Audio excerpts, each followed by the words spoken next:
mga kable sang kuryente sa syudad sang Iloilo himuan sang underground distribution system.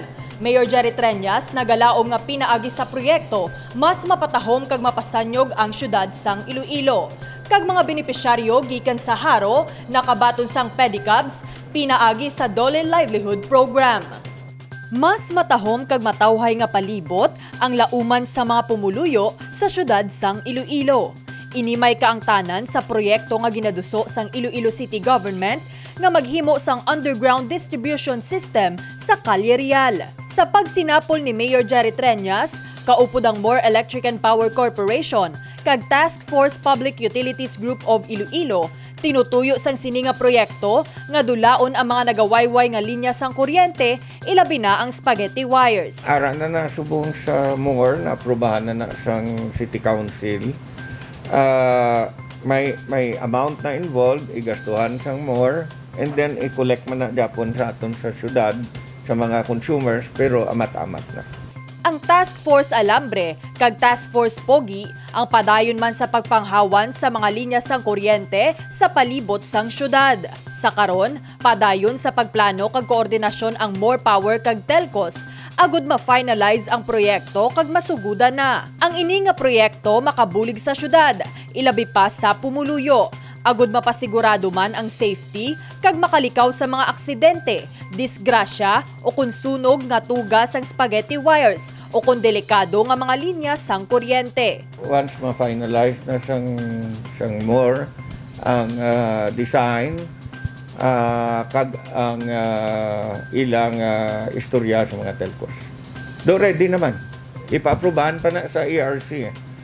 Once matapos ang design, ma-finalize ang estimate, kag ang agreement sa mga telcos, ipa-aprobahan na sa ERC. Ginalauman nga ang underground cable system ang makabulig pagid sa pagpasanyog sang turismo kag pag-uswag sang syudad sang Iloilo. 11 ka mga benepisyaryo gikan sa barangay Sambagharo ang nakabaton sang pedicabs o kontraysikad pinaagi sa livelihood program sang Department of Labor and Employment. Ginpatigayon kahapon ang turnover sang pedicabs sa pagpanguna sang Iloilo City Government, kaupod ang Public Employment Services Office o KUNPESO. Ang mga drivers nga benepisyaryo sang programa ang nagarenta sang una sang pedicab. Gani, ginkalipay gid nila ang Dole Livelihood Program bangod makabuligid ini sa ila adlaw-adlaw nga pagpangabuhi. Ginpili tani sila out of the different nga mga nga mga individual sa barangay. First and foremost ang kinahanglan gid at least mga indigents ni sila kag at the same time may mga capacity sila to perform sang aton nga livelihood program. And number 3 is that at least kaya nila i-sustain ang aton program through commitments nga hindi nila after this nung nga tagaanta sila sa negosyo, hindi na nila pagibaligya or hindi nila pagpahulam sa iban kundi inegosyo gid nila para sa ilalawas.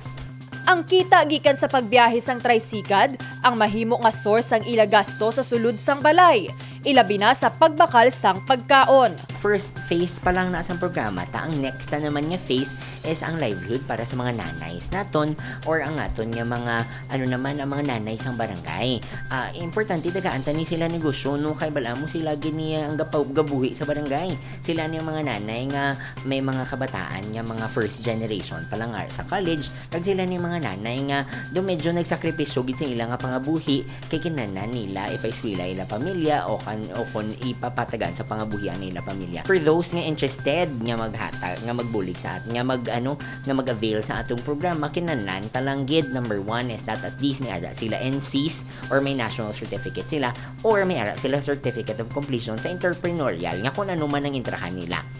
Kung wala pa sila as of the moment gina-refer ta sila sa TIIC naton or sa Technical Institute of Iloilo City nga hatag sang libre nga program sa TIIC for entrepreneur kag kung tapos ka na sang imo nga program palapit ka di sa peso kay wala gid kami gapang duwa-duwa magbulig sa inyo. Ini nga lihok sang lokal nga panguluhan ang may tinutuyo nga makabulig sa mga Ilonggo nga makabangon sa tunga sang pandemya. Iban pa nga mga programa nga nagabulig sa pumuluyo amo ang Livelihood Seeding Program, Cash for Work, Dole Tupad Program kag madamo pa. Justine Catalan para sa Level Up Patrol.